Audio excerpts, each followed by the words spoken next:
Here we go. Hola, bienvenidos a este estudio alternativo de la realidad. Para presentar el tema de este capítulo no estaba muy seguro si hablar de los fantasmas que hay en la física cuántica o de cuál sería la función del arte en nuestra evolución o de por qué la mayoría de los animales tienen claro cuál es su alimento mientras que nosotros, supuestamente la especie más inteligente, hasta ahora seguimos debatiendo sobre lo que nos alimenta o nos hace daño. Aunque no parezca, ese cuento también es súper interesante. En todo caso, si quieres saber cuál de esos temas fue el ganador, ponte los lentes y prepárate para la historia más loca que relaciona la física cuántica con una sociedad de fantasmas que inventaron el arte para conseguir comida. Ponte los lentes. En el capítulo anterior hablamos de la mecánica cuántica y de cómo sería la realidad si nada fuera estable o predecible como para llegar a identificarlo.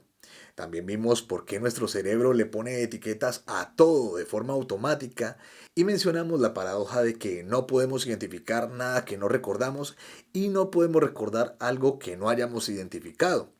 Y para los que no saben cómo se resuelve esa paradoja, pues vayan a ver el video.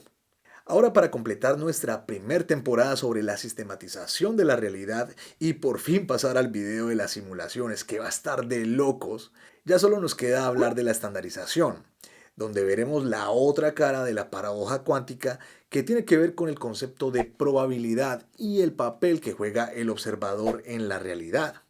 Y para eso volvamos al tema de la comida. Pues como vimos antes, fue gracias a que nuestros antepasados comenzaron a comer carne que aumentaron la cantidad de proteína y otros nutrientes en su dieta, lo que sirvió para activar el modo turbo del cerebro y desbloquear otras capacidades que nos permitieron ver la realidad tal como la percibimos ahora, lo cual incluye la capacidad de crear arte y de ver fantasmas. Pero como dijo el carnicero, vamos por partes. Está claro que la ley de eficiencia energética es la que nos impulsa a buscar el camino más corto hacia lo que queremos, al mismo tiempo que nos premia con sensaciones placenteras al consumir alimentos hipercalóricos como azúcares y grasas. Pero imaginen que nuestros antepasados, para ahorrar energía, no se hubieran movido del lugar donde estaban y tuvieran que comer el mismo pinche fruto todos los días. Por un lado, no sería necesario recordar un menú tan amplio de alimentos ni las rutas para recolectarlos. Así que tal vez no se hubiera desarrollado la memoria que hoy tenemos. Pero por otro lado, se verían obligados a competir con otras especies por un único alimento y en caso de que éste se acabara, estarían en riesgo de morir de hambre. En fin, creo que ya se entiende la razón de que fueran nómadas, lo cual implicaba otro riesgo. Y es que si llegabas por primera vez a un lugar donde solo hay frutos que jamás has visto, no sabrías diferenciar entre cuál te alimenta y cuál te puede intoxicar. Pues es un hecho que para nosotros no es del todo intuitivo saber lo que es comida, así que no es 100% seguro comer algo nuevo sin enfermarse o morir en el intento.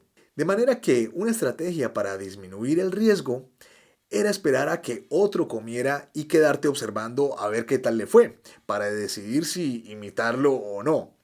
Pero si tú eras el primero en comer algo y morías, el aprendizaje era para los otros, no para ti. Obvio. Esto ya nos puede dar un montón de ideas para explicar la naturaleza de varias cosas, como por ejemplo la función de las neuronas espejo, que nos permiten o nos hacen compartir ciertas emociones e imitar ciertos comportamientos. O la aparición de la noción de muerte, pues algo que nos diferencia del resto de animales es la conciencia de que en el futuro vamos a morir. Pero otra idea muy importante para el tema de este video tiene que ver con la física cuántica y es el concepto de probabilidad y la relación que hay entre el observador y lo observado en términos de supervivencia. Pues como observadores de otros que toman la iniciativa en correr el riesgo de morir, tendríamos más probabilidad de sobrevivir para compartir y comparar información con el resto del grupo y poco a poco ir ampliando el menú de lo que es alimento y lo que no lo es. Y el dominio de esta estrategia de ser los observadores y no ser los observados es lo que daría origen a lo que hoy conocemos como ciencia, donde incluso se acostumbra a usar a otros seres vivos como sujetos de prueba para observar si algo les hace daño o les beneficia y así crear medicamentos y otras cositas que amplían nuestra probabilidad de supervivencia.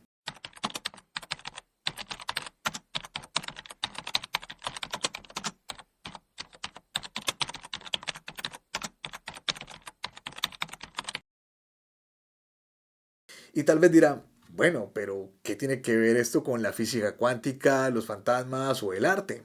Pues si están familiarizados con la metáfora del gato de Schrödinger, ese gato que está en una caja con comida y veneno, donde la probabilidad nos dice que está vivo y muerto a la vez, y solo cuando se abre la caja se define uno de los dos estados, aunque en física esta metáfora se usa para explicar lo que se conoce como superposición cuántica y el colapso de función de onda, en nuestra realidad refleja muy bien lo que ha venido haciendo la ciencia a lo largo de la historia, al experimentar con otras especies y de formas mucho más crueles que la de Schrödinger con su gato imaginario. Pero este video no es para criticar o juzgar a la ciencia y sus métodos aberrantes y macabros. Así que por ahora nos quedaremos con el gato de Schrödinger, o mejor dicho, con su fantasma. Y es que una forma de describir lo que hay en todo el universo podría ser diciendo que existen dos elementos, un observador y lo observado. En este caso, el gato sería lo observado y nosotros seríamos su observador. Pero, ¿qué pasaría desde la perspectiva del gato? Ya que no se trata de una partícula, sino de algo vivo y capaz de ser observador también. Mejor dicho, si nosotros estuviéramos en el papel del gato en una caja donde hay alimento y veneno, ¿cómo funcionaría el concepto de probabilidad en relación con el aprendizaje de una especie? Imagina que fueras el único individuo que existe. Si comes algo y mueres, no aprendes. Pero si comes algo y sigues vivo, aprenderías un nuevo alimento. Pero seguirías ignorando lo que es tóxico, lo cual aumentaría la probabilidad de morir en un nuevo intento, tal como si le jugaras al buscaminas. Y a menos que dejes de buscar nuevos alimentos, eventualmente morirás. Esto nos muestra las ventajas que tiene la replicación y la memoria para la vida.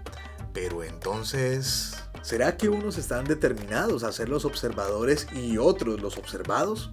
Entender esta parte es clave, pues tengan en cuenta que el gato de Schrödinger representa el inicio de la vida y la conciencia en la Tierra, ya que sin la certeza de lo que es comida y lo que no lo es como si viviéramos en una gran caja con alimento y veneno al mismo tiempo, por lo que solo sabríamos si seguimos existiendo mientras seamos observadores al mismo tiempo que un observador reconozca y valide nuestra existencia. Y atentos con los spoilers, pues algunas películas que usaré para reflexionar sobre este tema serán Beetlejuice, El Sexto Sentido y Coco. Así que si no las han visto, ya están advertidos con los spoilers. Y una cosa más, sobre todo para los cientificistas precoces. Los puntos que trataré ahora pueden sonarles como mínimo absurdos, pero calma, que luego los usaré para darle un giro mucho más interesante a la historia que estoy por contarles. Ya con eso claro, hablemos de fantasmas. Estamos seguros de que existimos y que todo lo que experimentamos es la existencia en sí. La paradoja está en que no todo lo que existe es consciente de que existe. Y a no ser de que en el principio existiera una conciencia de existencia, si la conciencia inició con la vida, significaría que el universo tiene más de 13.000 millones de años sin saber que existe. Pero entonces, ¿cuándo y cómo apareció el observador? Tal vez habrán escuchado la historia de que cuando le preguntaban a Einstein que si él creía en Dios, él respondía que él creía en el Dios de Spinoza. Pues resulta que Spinoza creía que todo era Dios. Y según Spinoza, si todo forma parte de una misma sustancia, entonces la mente no emerge del cuerpo, sino que son lo mismo en dos modos distintos. O sea que el cuerpo sería una idea de la mente, por lo que es posible que toda cosa física tenga una mente, incluyendo las rocas, las plantas o los planetas. A esto se le conoce como panpsiquismo, una corriente filosófica muy antigua que tiene grandes pensadores como Leibniz, quien decía que un ser vivo no puede realmente morir, pues de hacerlo moriría todo el universo. Si quieren profundizar en estas ideas, les recomiendo el canal de Adictos a la Filosofía. Yo esto lo menciono para resaltar la diferencia y la relación que hay entre la existencia, la vida y la conciencia. Y así plantearnos lo que pasa cuando morimos, o mejor dicho, cómo sería la realidad desde la perspectiva del gato de Schrödinger y no desde el observador. Y antes de apresurarnos con las conclusiones religiosas o cientificistas, deben saber que la respuesta a esto no es tan fácil como parece. Por eso mencionaré 3 casos ficticios que ocurren en las siguientes películas. Beetlejuice! Beetlejuice! Beetlejuice! Una pareja sale de paseo y tienen un accidente donde ambos mueren.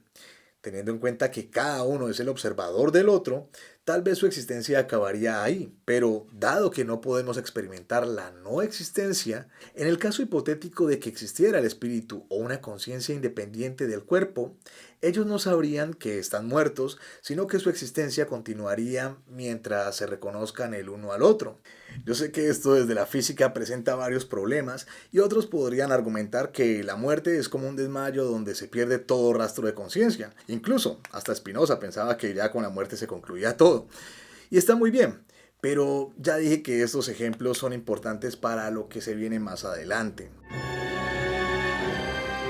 En el caso anterior teníamos 2 espíritus que se reconocían entre sí, mientras que en la película del sexto sentido tenemos al Dr. Malcolm, un espíritu o fantasma, y a Cole Sears, un niño que valida y reconoce la existencia del fantasma del Dr. Malcolm. Pues resulta que en la física y la filosofía se planteaba un dilema muy interesante, y es, si un árbol cae en medio de un bosque y no hay nadie para escucharlo, ¿emite sonido o no? Tal vez muchos dirán que sí a la ligera, pero sucede que el sonido son solo ondas de presión y dependen de un oído y un cerebro que las interprete como sonido, así como la luz es radiación electromagnética y dependen de un ojo y de un cerebro que la interprete como imagen.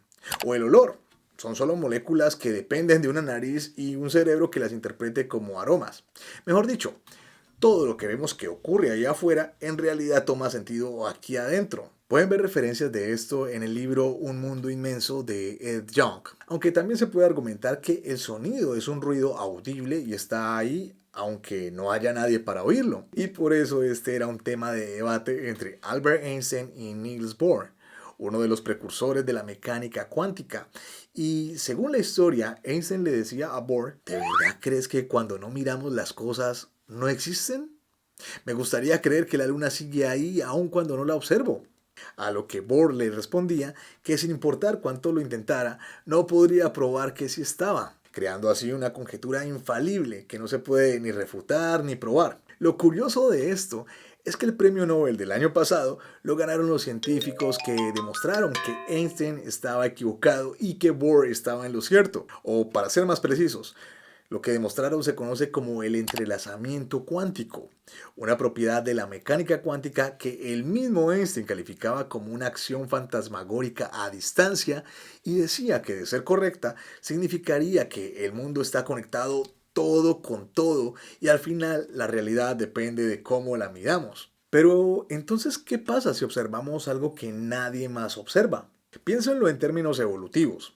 ¿En qué punto apareció en nosotros la capacidad de percibir algo que nuestros ancestros no podían percibir? ¿Acaso ocurriría en todo el grupo o tribu al mismo tiempo? ¿O aparecería poco a poco transmitiéndose de uno en uno como un virus o algo así? Tengan en cuenta que si todos venimos del mismo ancestro en común, pues nuestros ancestros no tendrían las mismas capacidades de percibir lo que nosotros percibimos ahora, ¿no? O tal vez tendrían simplemente otras. Pero si la evolución no se detiene, ¿sería posible que alguno de nosotros salga con algún tipo de mutación que le permita percibir otra propiedad de la existencia? Tal como le pasaba a Cole, el niño de la película El sexto sentido, que era capaz de ver el espíritu de los muertos. ¿Qué ocurriría si llegáramos a percibir o a ver algo y cada que lo intentamos comunicar a otro no cree en lo que percibimos? ¿Creeríamos que estamos locos o llegaríamos al punto en que dejaríamos de verlo? Puede que esto les parezca ficción, pero si así lo fuera, no existiría la esquizofrenia. A ver. Aquí es muy importante aclarar que la esquizofrenia es un trastorno mental grave que puede causar una combinación de alucinaciones y no debería considerarse una forma de percepción sensorial funcional o un sentido extra. Sin embargo, la puse como ejemplo para considerar la sensación de certeza que tienen los pacientes sobre estas alucinaciones, puesto que no sería muy diferente de la sensación de certeza que tenemos de nuestra realidad sensorial. De modo que cuestionemos qué tanto podemos confiar en nuestra percepción y en aquello en lo que depositamos nuestra confianza. Ahora sí, espero que esto les haya quedado claro. Ahora pensémoslo al revés. ¿Qué creen que pasaría si percibimos algo y al compartirlo con otros resulta que sí nos creen y eventualmente dicen que ellos también lo han visto? En ese caso es probable que aquello que percibimos se convierta en parte de la realidad colectiva, algo parecido al valor que le damos a las joyas, los amuletos y por supuesto al dinero o el arte. Imaginen que alguien hace cualquier garabato en un papel y de repente todos empiezan a decir que eso es arte, hasta que se acepta y se convierte en un nuevo estilo e incluso en parte de la identidad de toda una cultura. Pues ahora vamos con el tercer caso. Recuérdame. En el primer caso teníamos dos fantasmas que se reconocían entre sí. En el segundo teníamos un fantasma que se creía vivo porque un niño reconocía y validaba su existencia. Y ahora, en este caso, tenemos a toda una comunidad de fantasmas que dependen de una comunidad de gente viva que les recuerden para poder seguir existiendo. Y lo que vemos en estas tres películas es que la existencia del observado no parece depender de un cuerpo, sino de un observador que lo identifique y lo recuerde. Por eso decimos que la sistematización de la realidad se logra mediante la identificación y la memoria. Y en el caso de Coco, se muestra la importancia de ser recordados por toda una comunidad para no desaparecer por completo. Pero entonces, ¿en qué quedamos con todo esto? ¿Existen o no los fantasmas? ¿O podríamos nosotros existir solo como un recuerdo? ¿Acaso podría existir algo o alguien sin necesidad de un cuerpo? ¿Y qué tal si les digo que de hecho casi toda nuestra realidad está formada por cosas incorpóreas, comenzando por nuestro lenguaje, el cual solo existe siempre que haya alguien que lo recuerde y reconozca su validez? De igual forma que ocurre con el dinero, las marcas comerciales, los ídolos religiosos y personajes mitológicos que hasta llegan casi a tener un cuerpo físico en la medida en que toda una comunidad reconozca y valide su existencia. Y este es justamente el proceso que se da en la etapa de estandarización, como un mecanismo de selección natural donde se comparten y se comparan los conceptos para filtrar aquello que formaría parte de nuestra realidad colectiva. Lo cual nos lleva a entender la función del arte desde un punto de vista evolutivo, pues más allá de cualquier debate para saber si algo es arte o no, el arte es una estrategia para recordar lo que es importante comunicar y si la existencia de algo o alguien depende de la memoria. En este caso, lo que se logra al darle el título de arte o artista es precisamente que sea reconocido y recordado por toda una comunidad, independientemente de su estética o talento. Sin embargo, si cualquier cosa puede ser arte, podríamos saturarnos de información innecesaria que nos distrae de lo que es importante comunicar. Y por eso el arte está enlazado a la búsqueda de un sentido como una forma de categorizar, etiquetar o resaltar algo particular entre lo general. De modo que las reglas estéticas usadas en el arte funcionan como un mecanismo natural para filtrar y pulir los conceptos esenciales para la existencia. Y un ejemplo de todo esto lo vemos precisamente en el marketing, que usa el arte y el diseño para lograr que las marcas o las entidades se queden en tu memoria y puedan obtener los recursos para seguir existiendo. Y como ya lo hemos mencionado, todo esto sigue la misma lógica de la eficiencia energética y el principio de mínimo esfuerzo. Y si quieren probarlo, hagan el experimento a ver cuánto tardarían en describir o comunicar cada característica de un elemento o idea si no pasara por la etapa de estandarización. Por ejemplo, hagamos el ejercicio con este elemento que aparece acá. Podemos decir que es largo, rígido, oscuro, un poco torcido, con la punta redondita, y si lo agarras fuerte te puedes apoyar en él. Espero que estén viendo el video. Al final, todas las características físicas que se usaron para describir este elemento y su función se resumen en uno solo cuando decimos bastón. Y si no pudiéramos resumir y optimizar el lenguaje de esta forma, ¿ustedes se imaginan a nuestros ancestros tratando de comunicarle al grupo que venía un tigre de dientes de sable a comérselos? Además, cada concepto que usamos para describir algo es a la vez el resumen de otros conceptos anteriores a ese. Y para pasar de lo complejo a lo simple, fue necesario el proceso de identificación y estandarización, que como dije antes, funcionan muy parecido a la selección natural propuesta por Charles Darwin. donde aquello que favorece la existencia es lo que logra pasar a las siguientes generaciones, tal como ocurre con el lenguaje, los mitos, las leyes políticas, los paradigmas morales, etcétera. Espero que esto les dé una mejor idea de cómo el algoritmo está presente en todo. De hecho, si observamos la definición estandarizada de lo que es un organismo vivo, encontraremos tres elementos que encajan perfectamente en la sistematización de la existencia. Y estos serían un metabolismo o sistema propio capaz de estabilizarse a sí mismo, una membrana que lo separe o lo diferencie del entorno, lo cual corresponde a la identificación, y la capacidad de replicación, la cual corresponde a la capacidad de memorizar y transmitir la información. Y esto es algo muy similar a lo que ocurre con el lenguaje, pues en la etapa de difusión, si yo tengo una manzana y te la doy, ya no la tengo. Pero si tengo una idea y te la comparto, ahora la tenemos los dos. Y este es el mecanismo por el cual se crean los mitos que dan forma a nuestra realidad. Una realidad que depende de un observador que la recuerde y la transmita. Y si hiciéramos una analogía con el dilema de la física, que habla de la onda y la partícula, la manzana como objeto físico sería la partícula en un estado ya definido y estable en un lugar, mientras que la manzana como concepto metafísico o idea se comportaría como onda, capaz de estar en muchos lugares y de diferentes formas a la vez. Y bien, la idea con estos videos es que se tomen el tiempo de reflexionar para que ustedes mismos vayan armando el rompecabezas con el sistema que he venido explicando. Ya con estos tres últimos videos estarán mejor preparados para entender el de las simulaciones, que va a estar de pelos. Pues ahí trataremos el tema desde la física, la biología, la filosofía y la psicología. Y está claro que aún queda muchísimo más por descifrar, pero vamos poco a poco. Si te gustó este video, déjame tu like y un comentario para que el algoritmo lo promueva y podamos seguir con nuestro estudio. Y si quieres apoyar este proyecto, en la descripción dejaré el enlace de Patreon y PayPal. No siendo más, recuerda que para resolver los problemas de nuestra realidad, debemos descifrar los enigmas de nuestra percepción. Así que ponte los lentes y sígueme para más contenido. Sorry. Ponte los lentes. Oiga, qué video tan raro. Ojalá que hayan entendido lo de los fantasmas. Y si no, pues ya tocará explicarlo en otro video.